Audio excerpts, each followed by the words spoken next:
Welcome to University Drive, your pathway to the transformational work of University of the Bahamas. Our goal is to build a better Bahamas by shaping tomorrow's leaders today, finding solutions to challenges, and forging new opportunities for growth. University Drive, where faculty, staff, students, and alumni travel the road of progress together with you. Hello, everyone, and welcome to University Drive. I'm your host, Tameka Lundy. Today, we're talking about culture, identity, and how the creative process fuels both. And the creative process that we're peeling back the layers about relates to the making of the new publication called Junkanoo Colours. How intriguing! Our guests are the talented photographer, academic, and scholar, Dr. Douglas Barkey, Dean of Liberal and Fine Arts at University of the Bahamas, and the vision behind this immersive experience and scholarly collaboration. We also have Christian Justilien, Associate Professor at University of the Bahamas, Colours Junkanoo Group Leader, also a scholar and academic. And we have Ayoka Seymour, who is a new BA in English grad from UB. She's a writer, scholar, and a member of the Colours Junkanoo Group. And they were all involved in the production of this publication called Junkanoo Colours. Welcome to you all. Thanks so much for joining us. First things first, we'll start with you, Dr. Barkey. What was your inspiration, your motivation for thinking this up, coming up with this as a project, a collaborative one, an interdisciplinary one, big word that I am sure you'll break down for us. But how did you come up with such a project? Well, it really began when I started at UB in 2019, and I was able to get a photo pass, a street pass to shoot Junkanoo that year. First time I'd ever experienced it. And I was on the street photographing. I loved it. I was very inspired. I shot over 2,000 photographs that night. I stayed the whole time. And I was really happy with the results. But I didn't even know Chris at that time, really. I really just met him. So I didn't understand that whole connection with the Junkanoo Colours or with the Colours group. But what I wanted to do, what happened after that experience was I really wanted to know much more about Junkanoo. How did it happen? Who were the people that were making it happen? How were these costumes put together? Who wrote the music? How did people prepare for this big, one night explosion of color and music?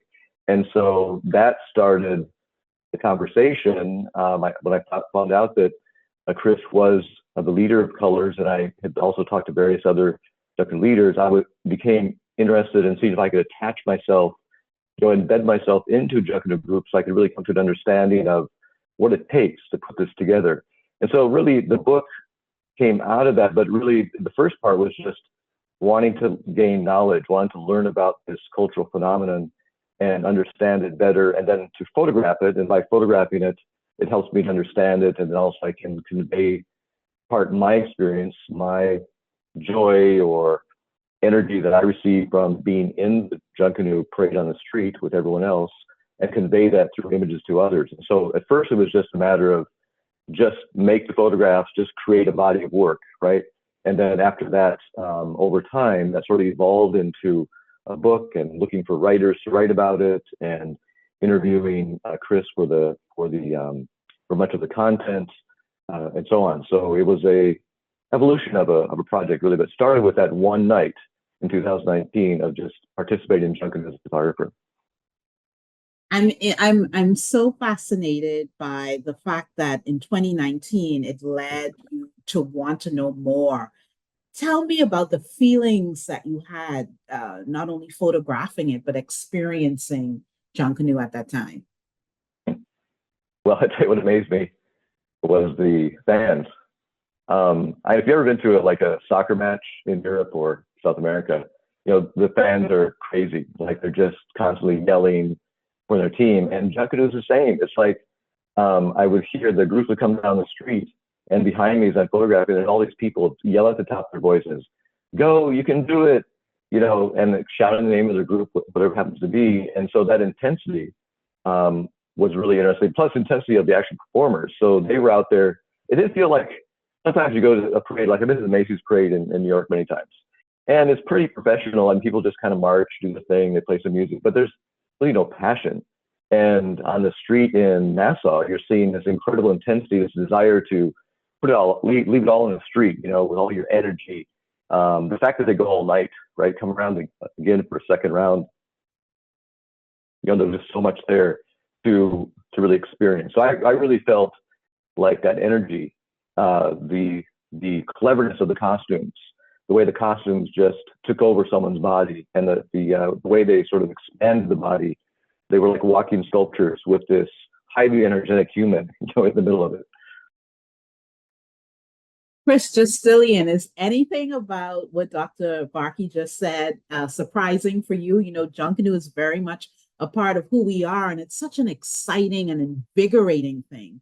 You're the leader of the Colours Junkanoo group, the B group, but not a B group, but a B group. Tell us more. Well, I've been involved in Junkanoo for several decades now with Colours, and before that, I was involved with in the A category, which is the larger groups. And the reason why I wanted to get into the smaller groups is to have more of an impact with each individual in the Junkanoo arena. Douglas Barkey is definitely correct. There's so many things that happen to make a parade successful or to make a group successful in coming out on top. You have the music, dance, art side of it, the engineering of costumes, the discipline that each individual must bring to the organization to get to places and on time and learn their music, learn their craft. One of the things I'm extremely proud of in our organization is the fact that each individual actually touch their costume. They actually learn how to paste. They learn how to do the art of Junkanoo, not just get someone to build for them and pick up and contract someone to work on their costume. So we take the pride in being a catalyst in maintaining the craft and sending it into the future with the young people, the many young people that come to us. Another thing that I'm very proud of, to be honest with you, is the fact that Colours, we bring Bahamian themes to Junkanoo every season. Bahamian themes. We stress that we have enough things to sing about or to talk about or to bring to our fans that needs to be told. Enough stories about the islands, enough stories about the way of life. That is very, very important to us. Everything about what you said is like a projection of you being that quintessential teacher at heart. When I think about Junkanoo, there's this phrase that resonates in my mind, and well, you and Ayoka should be familiar with it, but it's that phrase, that sentence, "I come to get me." And in my mind, Junkanoo is a lot about the individual and how they connect with their culture and who they are and their heritage, but it's also about building community. Am I right?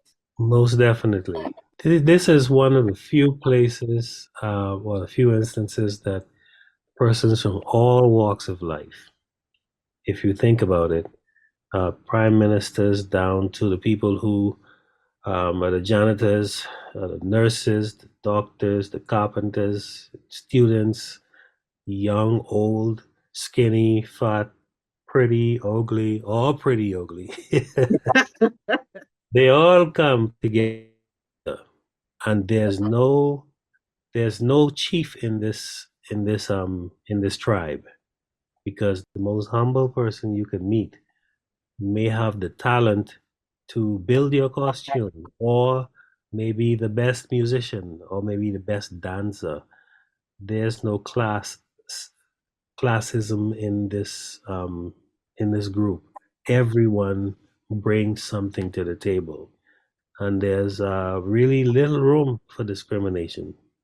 We're all one. We're all one. And into that cornucopia, right, comes this effervescent personality, this young lady, talented lady, but an old soul, Ayoka Seymour. What led you to want to connect with a project of this nature? You are a writer, but you are also a member of the Colours Junkanoo group.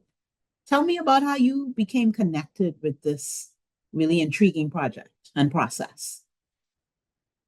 Well, so it's a very interesting question because I just feel like everything fell into place.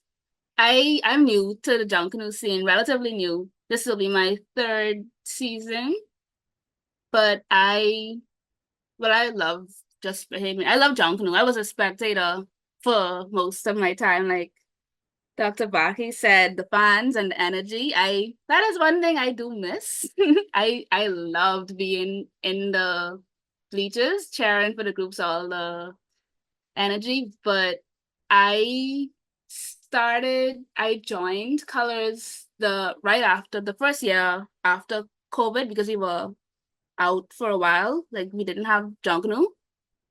And I had taken a Junkanoo class actually at UB, English 360, y'all, English, anyway, with Nicolette Bethel. And a part of the class is that we're supposed to go to a shack, but there were no shacks open because, like I said, we were closed for COVID. But I was in the class, and one of the questions was, who all has never participated in Junkanoo? And I was the only person who raised my hand, and I was shame because it's like, I'm a Bahamian. I love our culture, and I've never participated. And that was when I decided I'm definitely, as soon as I get the opportunity, I'm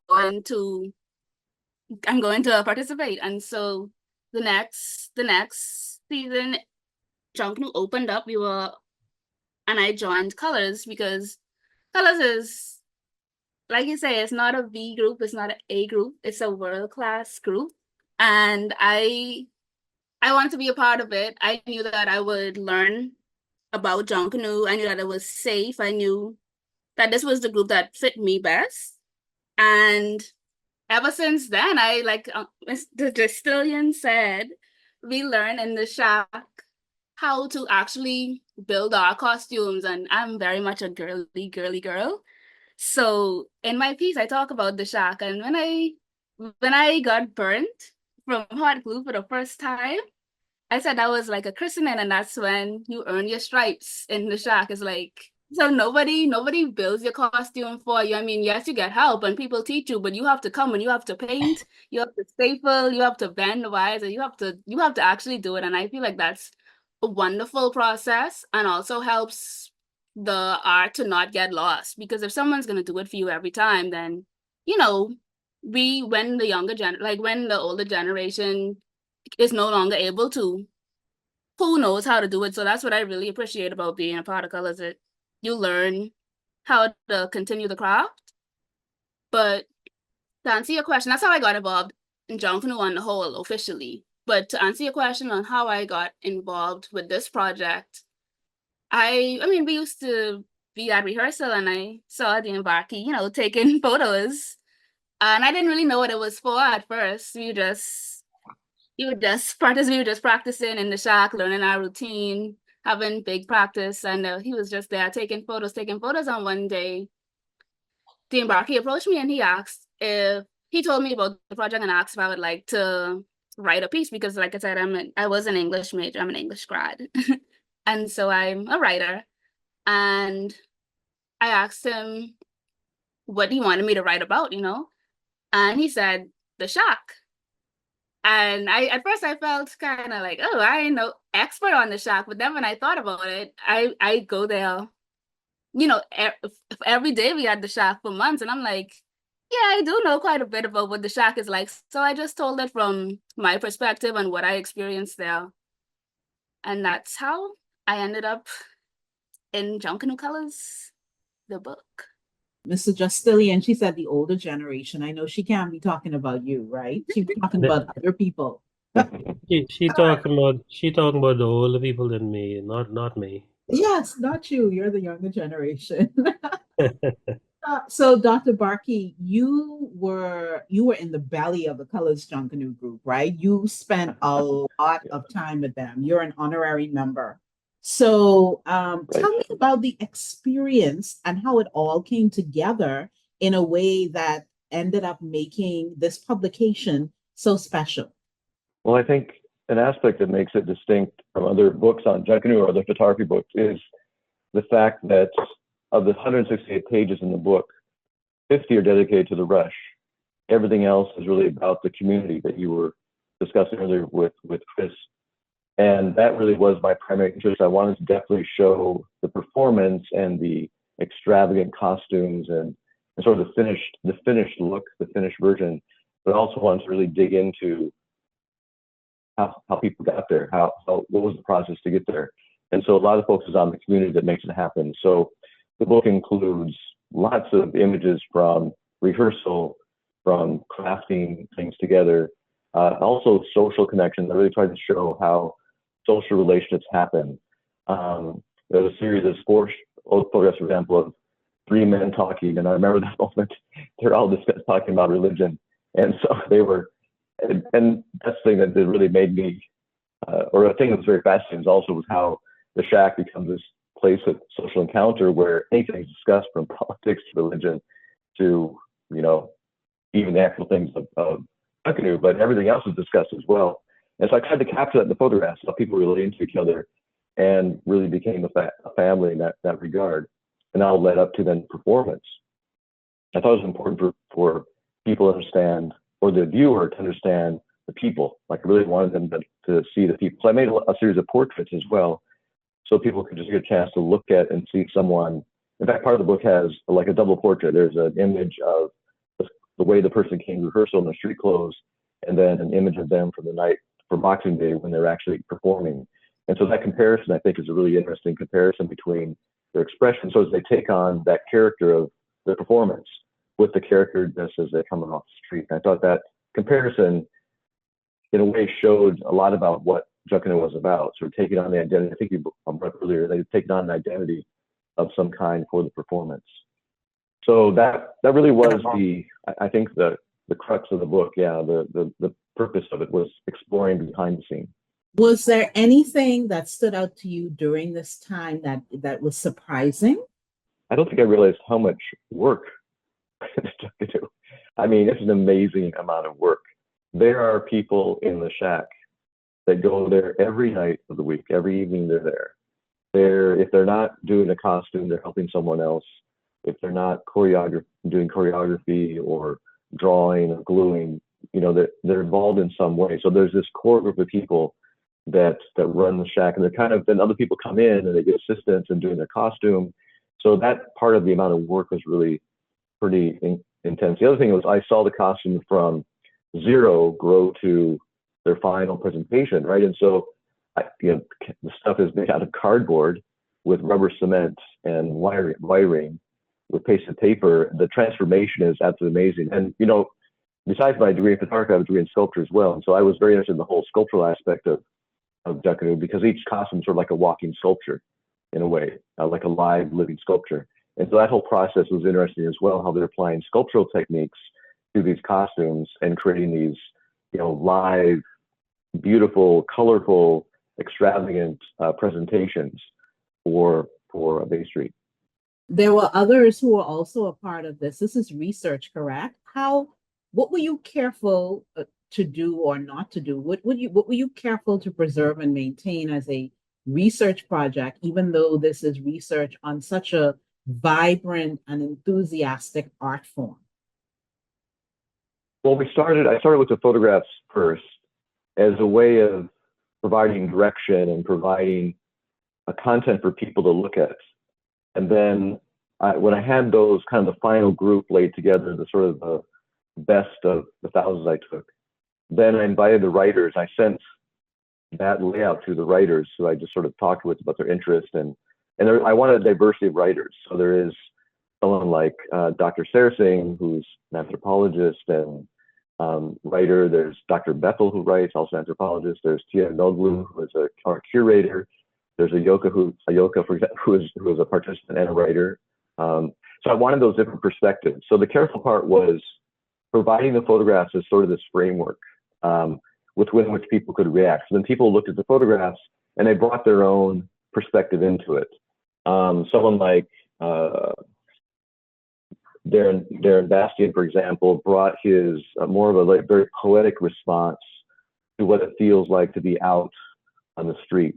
And so the photographs for him brought him back into the street, and he was responding to what it feels like to be out there sweating in your costume, put all your energy into it, and the sort of almost the spiritual experience that happens to the individual who's participating. And Dr. Sarasing she had a kind of a unique experience at Rome when she was younger, but she also sort of stepped back for a minute and looked at it from a broader cultural perspective, historical perspective, and about the meaning of Junkanoo and its connection to spiritual expression and not just being a secular thing, which in some ways it's transitioned as it becomes more and more popular, especially when it's being offered for visitors to see. It becomes more like a performance. But she brought out the point of how there's actually kind of a spiritual aspect to it as well. So I think when we talk about the care was bringing it all together to be a focused project, and that didn't go off in any direction where it becomes sort of not incoherent. I wanted the photographs provide the coherency, and the writing provides all the diversity of perspective. Okay, so Ayoka, tell us about what was your piece focused and centered on, and what were you guided by? What things did you want to be careful that you wanted to explain clearly? My piece is on the shack. I ensured that I talked about the teaching and the community in the shack, because I feel like outside of that, it's war. Like Junkanoo is war and you ain't come to play, but in the shack, it's family. And even I talked about how even when people can't or don't come to the shack, we help out. Other people step in and build, help to do some of the work for them on their costumes, because you just can't have a selfish mentality, because your costume could, especially me, I'm not a freelance, I'm in choreograph, so it's a section and we all have to look very similar. You get points for how we come together and make our costumes look alike. You have to look the same. So although you have a lot of freedom in Junkanoo as a whole, it's there's still rules and color scheme coordination. And so you could have your costume finished and it looks amazing. It's perfect. But if the rest of your section's costume isn't done, you're not doing it by yourself. And I think that's shown in the shack, and we understand that. There's just one focus, and that's getting the group out. So I talked about the importance of maintaining that community spirit. I also, like I said, I talked about my first time in the shack, and when it was after practice, and I was drinking a bottle of water, and I asked where the garbage was, and someone told me, that they say no garbage, and they just cut the bottle in half and poured Elmer's glue in it, gave me a paintbrush, and now I had to go work on the costume with that bottle. So it's we don't waste things. And I think that also kind of, it shows the spirit of Junkanoo.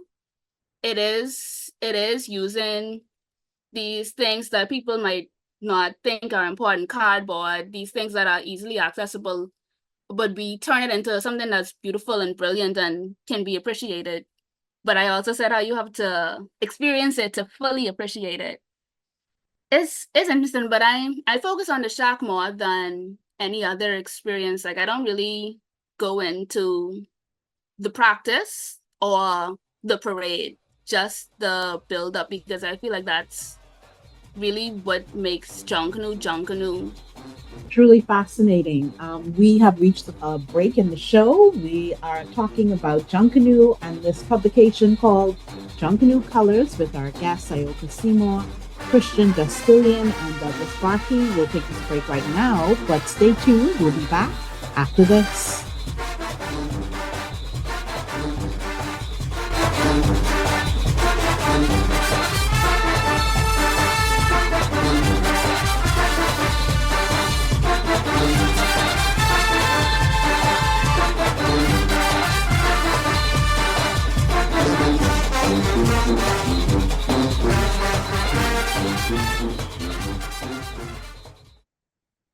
Chapter One Bookstore is proud to serve the students, faculty, and staff of the University of the Bahamas and the community at large. We are the premier choice for the purchase of university textbooks and supplies, and UB logo apparel, paraphernalia, and gifts. We also carry a wide variety of school supplies, learning aids, and leisure books. Visit our copy center for all of your printing, copying, and binding needs. Chapter One Bookstore is located on the ground floor of the Michael H. Eldon Complex on University Drive. Shop with us on Monday through Saturday. You can contact us at 397-2650 or email at chapter1@ub.edu.bs. Follow us on Facebook and Instagram at Chapter One Bookstore. Chapter One, the premier choice.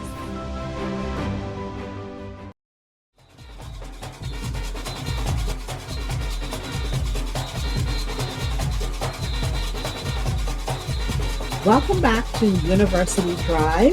We have as our guests Ayoka Seymour, Christian Justilien, and Douglas Barkey. They all collaborated on a publication called Junkanoo Colours.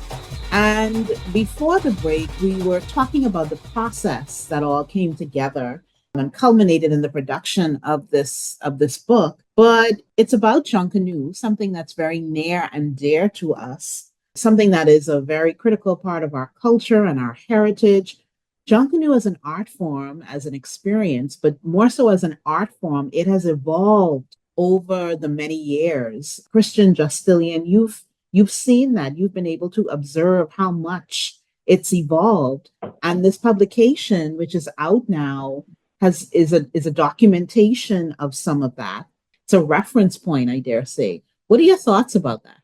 Well, we're at a very critical time in Junkanoo, especially since the introduction of the Junkanoo Carnival, where the materials, the way we work in the shack has changed. There used to be a spirit, more of a spirit of camaraderie and one of getting, preserving the craft and getting the group out, getting any particular group out to Bay Street. But I think that's changed a lot because with Junkanoo Carnival, you have the situation where persons on staff or on salary to come into the shack to produce costumes, and it's just a whole different mindset. But in Junkanoo, people come in and they volunteer. It used to be a spirit of coming in and giving of yourself to get your group to Bay Street. That has changed in the background, very much so. Now the other thing is the materials. Materials used in Junkanoo Carnival is quite different. You have the use of a lot of chart paper. There's no pasting. So that craft has definitely taken root in Junkanoo as well. For example, in this publication, you can look at the costume and the costumes, and I think Dean Barkey has done a wonderful job with his eyes as an outsider, if I may use that word, because a lot of times as persons who are in the craft, you don't really see what you're looking at. It takes an outside eye to really see the difference between what we're doing and what other people are doing.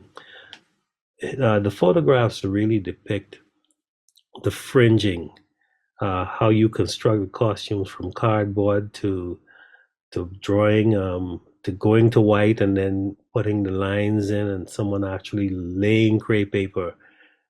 There's a lot of examples of that within the book. This year this past season was a particular revelation to the Junkanoo community at large, because there was a group in the B category that actually won a parade and they didn't even have on costumes.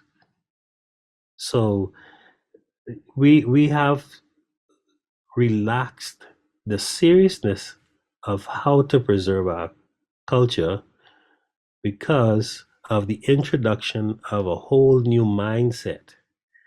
win a parade at any cost. It's not really about the culture and how are we going to send this forward.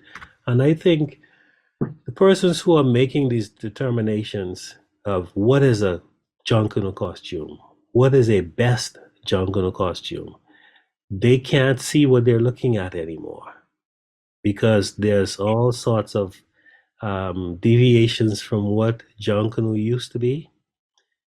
And if we were to open this book today, a year from now, 50 years from now, 100 years from now, we can immediately see the difference in what Junkanoo is becoming and how it is evolving. So this is a very critical time, and as Junkanoos, we have some serious decisions to make as to what we're going to look at and what we're going to be doing in the future, what we're going to accept as this is Junkanoo, this is the tradition that we want to continue, or if we decide to change, to let everybody know what the changes are going to be so we all can play by the rules. Because you can do a Junkanoo costume that's crafty and historic and preserves the best practices, or you can get some shiny paper,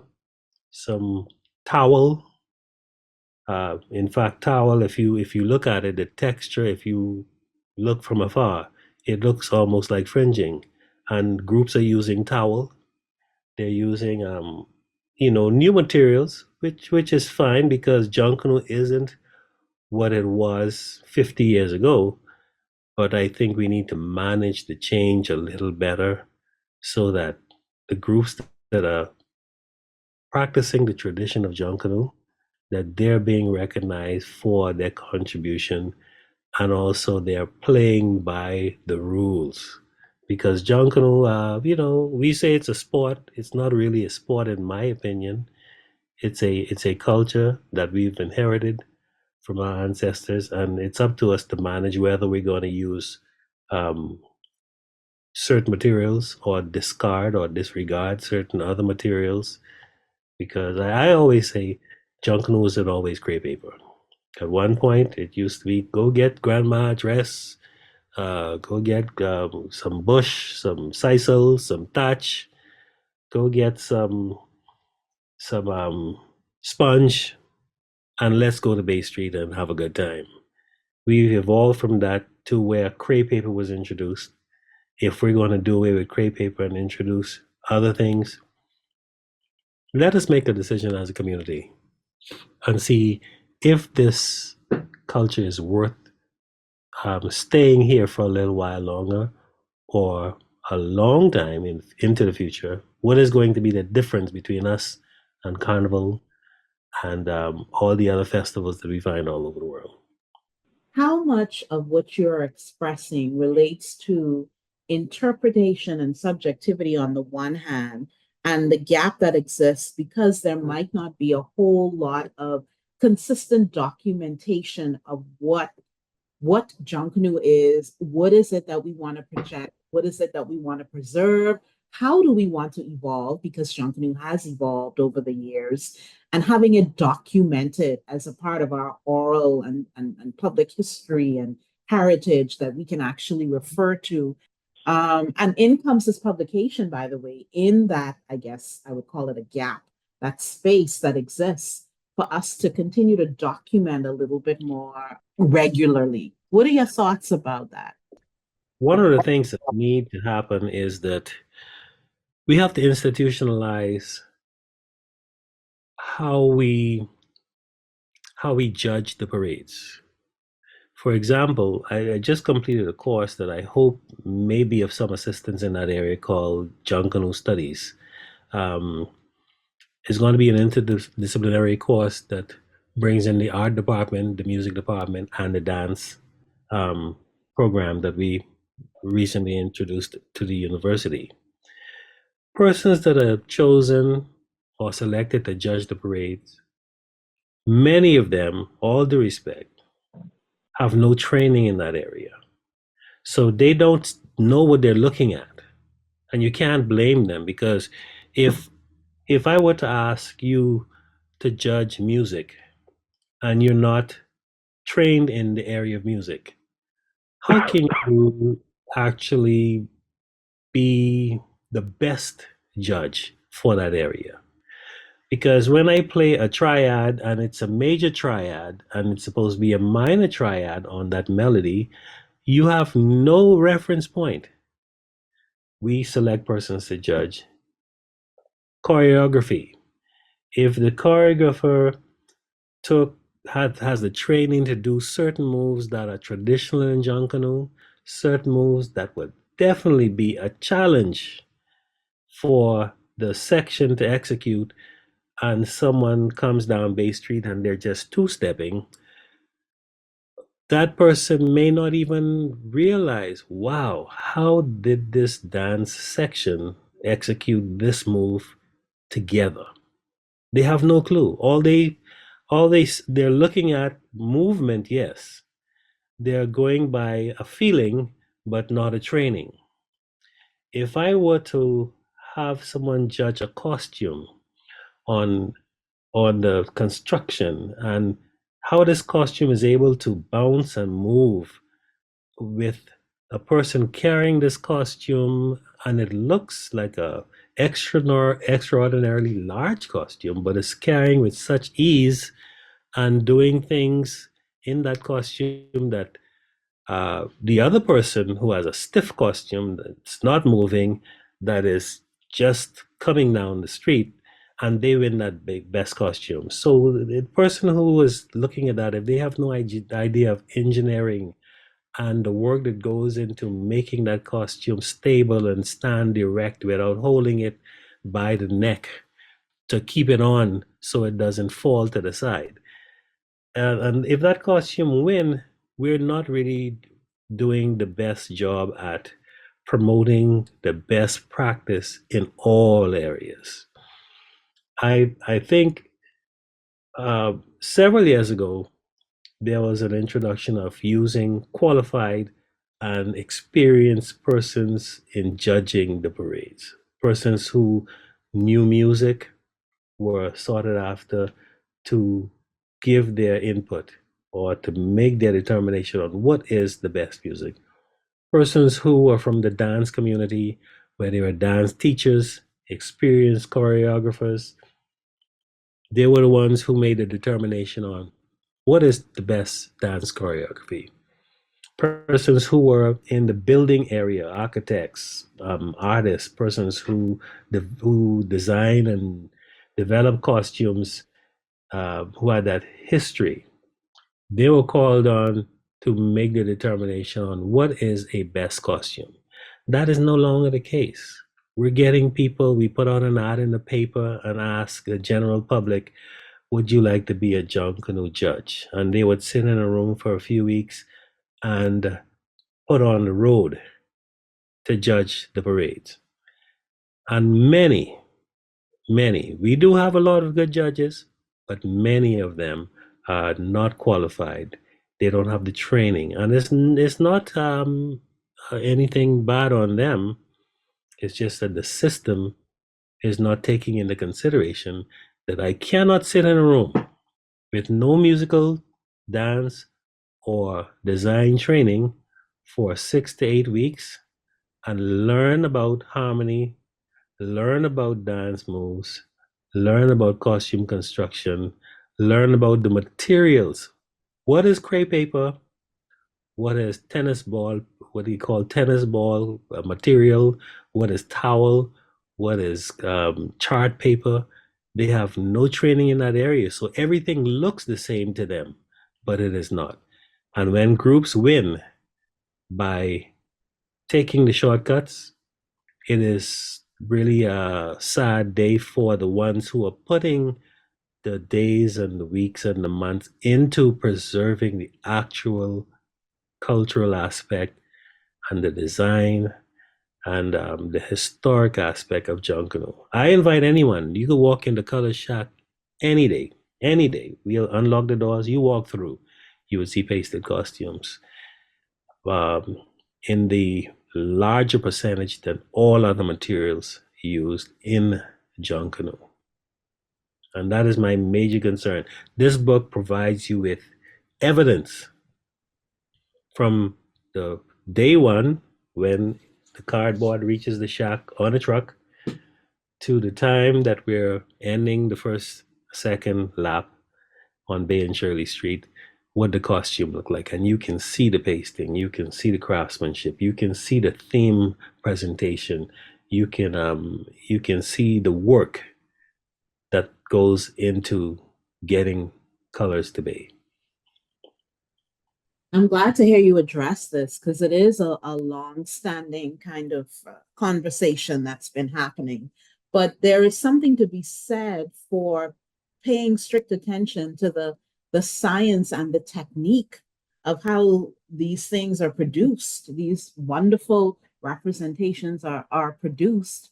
And Dr. Barkey, you were able to observe that. But as an expatriate, you were also careful to ensure that the colleagues that you invited to collaborate on this project were also experts in their own right?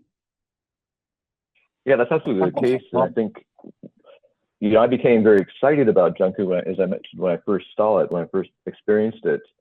And that excitement then became tempered over time as I learned more about the history, the cultural significance of it.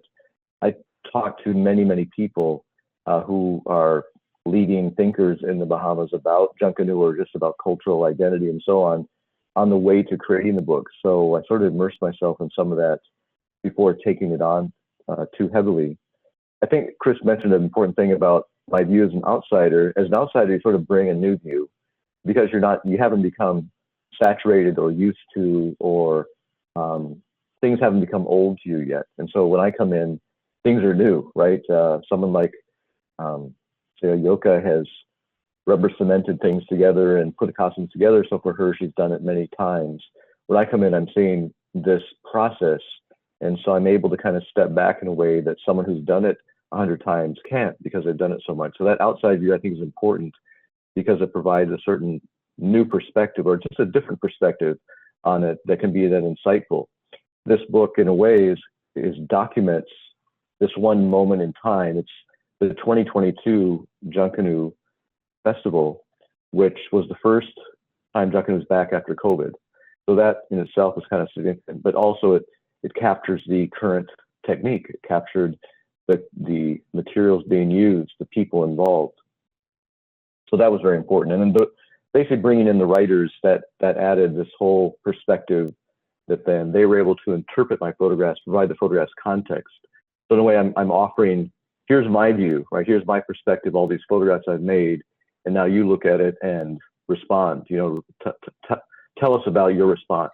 The great thing I love about this book is the whole thing that Chris launched into with the all the regulations, the limitations, the way things are organized.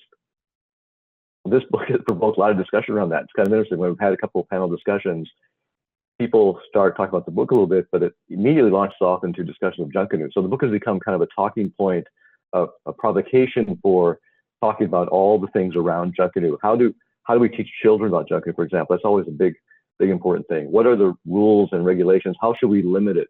How do we use new technology in ways that don't completely overtake the craftsmanship that's been evolving over time? How those two come together in a way that is uniquely Bahamian and uniquely also creative and so on. So those are certain important considerations in putting the book together, selecting the photographs, and then in working with the writers on creating more content for the book.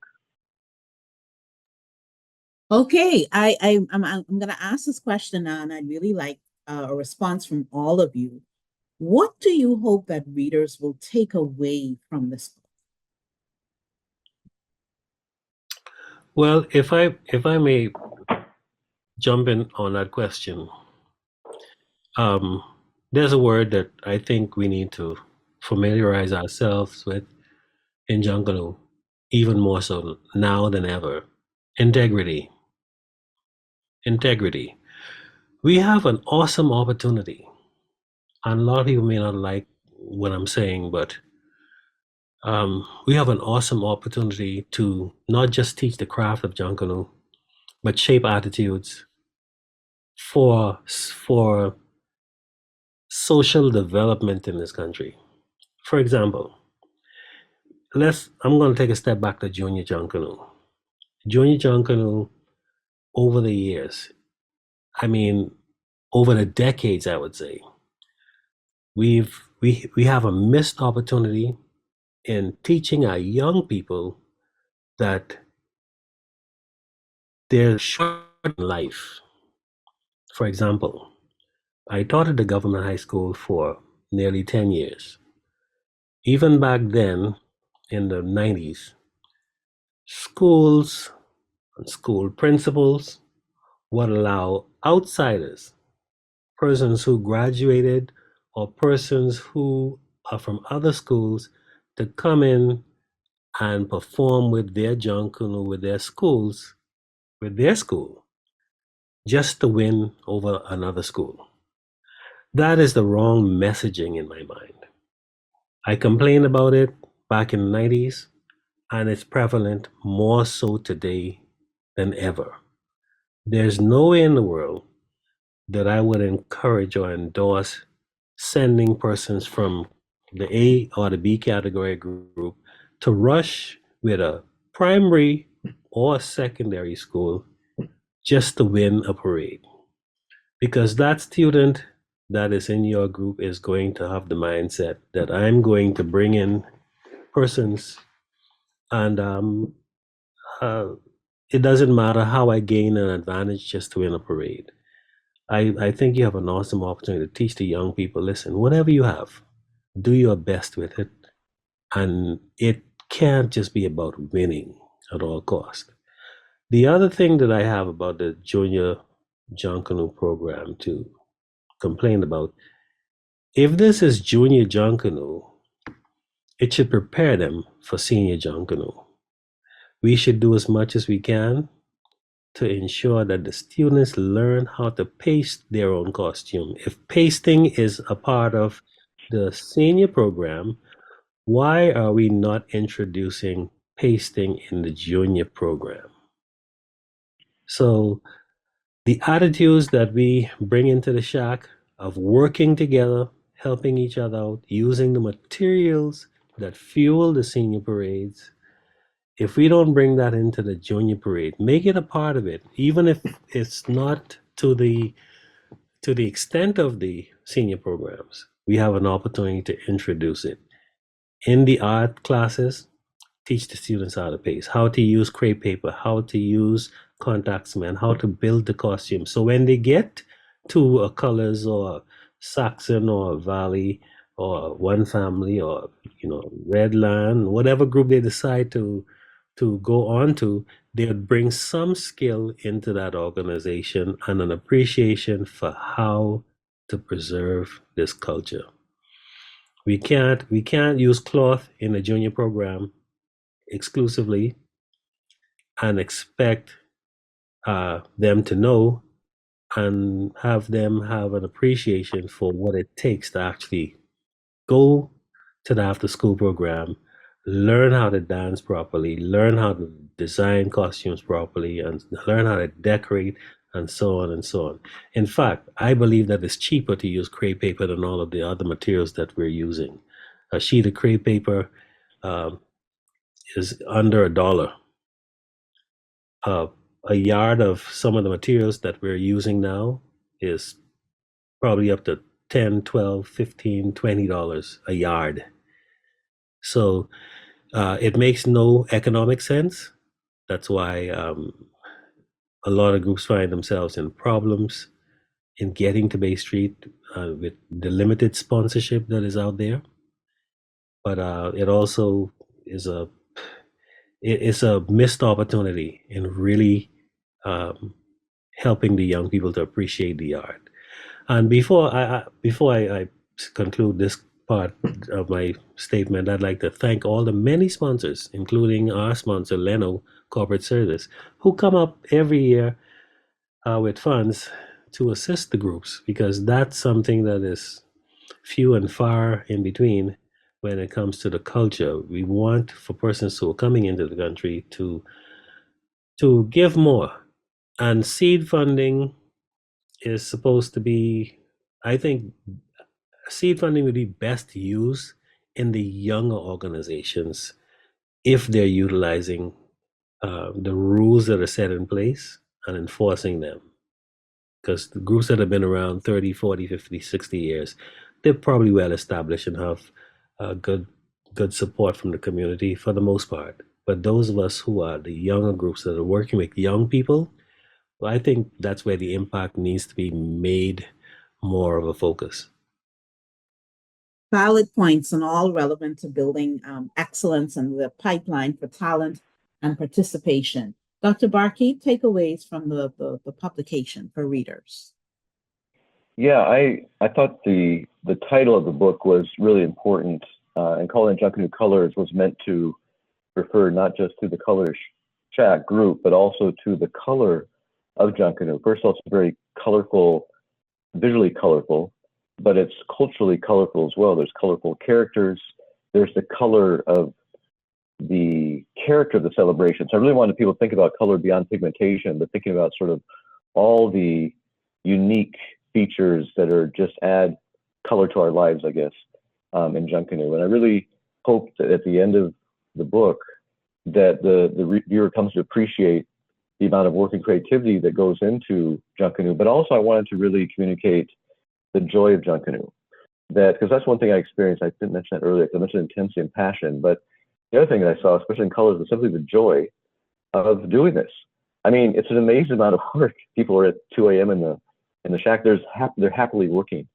They're enjoying the time they're spending with their partners in the group. They're enjoying working on even though they're working hard and sweating and just have an intense emotional reaction on Bay Street. It's joyful. They're enjoying it. It's something that just brings joy. And so I wanted to, in the book, to bring that same joy to the reader. I wanted to feel that sense of contentment, satisfaction in producing Junkanoo, producing this experience for others. And I think the joy comes from a couple of things. One is the joy of creativity, that you've made something, you produced something. So as Chris mentioned, the fact that people paste up their own costumes and then wear them, that you're showing off your artwork as you go down the street, as you dance, do the choreography you've been practicing for many months and so on. You're sharing that joy of creativity with others. But then in that shared experience, the audience's response, right? The fact that the audience doesn't respond by booing people. The audience responds by cheering on every group, right? They applaud the creativity, they applaud the extravagant costumes, the details, everything. It's like it's like a shared joy. Everyone is really uplifted by this moment of Junkanoo. And I really wanted the book to uplift others in the same way. Okay, and you, Ayoka? For me, there's two things. There are two things that I want people to take from the book. The first one is I want people to see and appreciate the amount of work that goes in to the parade, because the book covers the process from beginning to end. And I think once people see that, they'll begin to understand, like Mr. J was saying, why it's important. The pasting is important. Is like, instead of using shimmery paper, I mean, while evolution is important and appreciated, because Junkanoo evolves. That's just what it does. There was a time when we didn't have horns in Junkanoo, so you can't take away from that. But I think if people could appreciate it more, they'd better understand it. Because the first time I pasted my costume, I did not want to put any tricks, any gems, nothing on it. It was just so beautiful because I knew what it took to cut, and I am a little perfectionist, so to cut my crepe paper so specifically, if people see that process and the work that goes on, I want people to see that. And the second thing I want people to take from this book is the importance of documenting, because the Bahamas, we're an oral society. We have an oral culture, which I love. Don't get me wrong, I appreciate it. A lot of our stories everything we know, like even what we're talking about Sarah C, a lot of things we know because people tell us, but where are the books? I mean, there are books, don't get me wrong, on bush medicine, but where are the books? Where are the books on Junkanoo? There are a few. I did a Junkanoo class. We had about 3 or 4 textbooks, and people are writing. And that's what I want people to do more of. Write down what's happening in Junkanoo as it happens, because if we rely on memory, it will get lost. So that's what I want people to take. Well, thank you very much.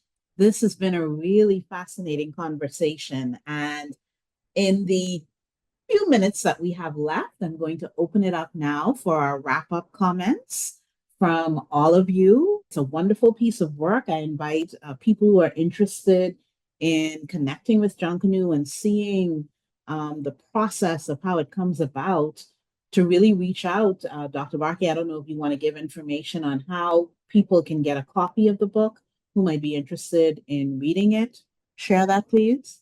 Yes, I'd be happy to. The book is available at our Chapter 1 bookstore. So it's available there. It's also at Logos Bookstore in the Harbor Bay Mall. The Atlantis gift shop is also available there. Well, I want to say it was a pleasure to work with my colleagues on this. I think Chris has been incredible help for me, as well as Dr. Nicolette Bethel. They provided a lot of context to help me understand and really develop the eventual visions. As I mentioned before, it evolved from kind of a general project into a very specific product like a book. I think their support and thoughts along the way was really, really important.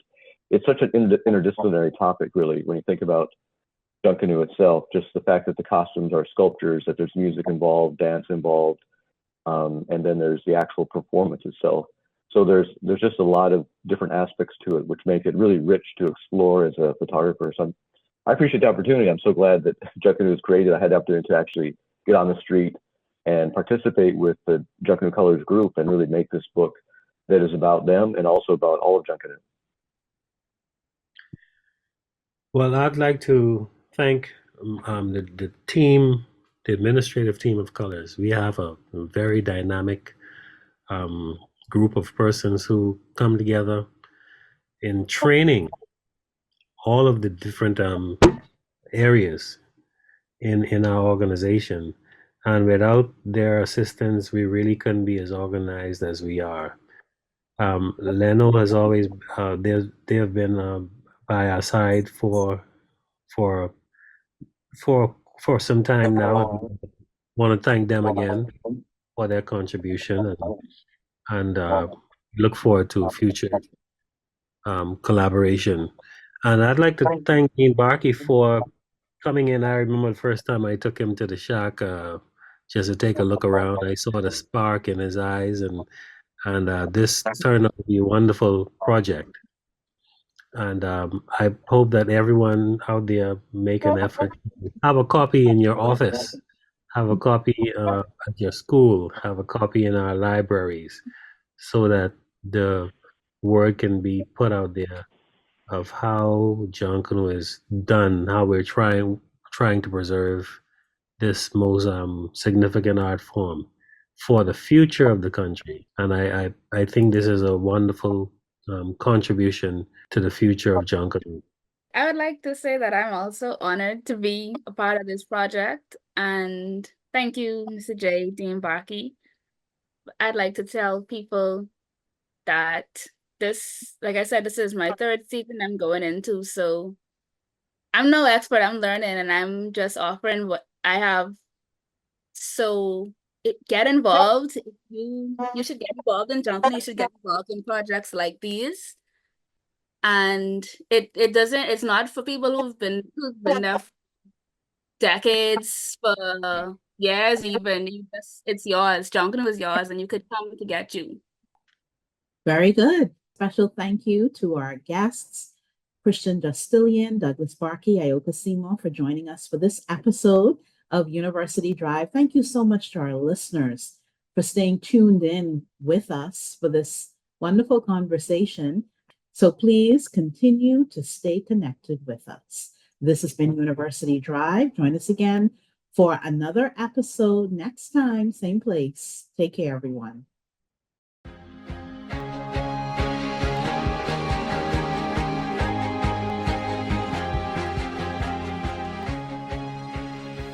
University Drive is a production of the Office of University Relations at University of the Bahamas.